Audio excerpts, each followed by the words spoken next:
I have 7 tenths subtract 2 fifths. First, I look at my denominators. They are different. So I know that I must find the LCM of 10 and 5.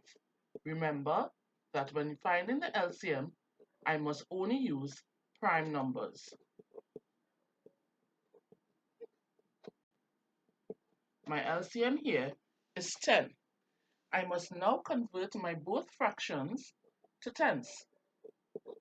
7 tenths is already in tenths, so I do not need to convert this fraction. I have to convert 2 fifths. 5 multiplied by 2 gives me 10. Therefore, I multiply my numerator by 2 and I'm left with 4. 7 tenths subtract 4 tenths is equal to 3 tenths. Okay, now you try.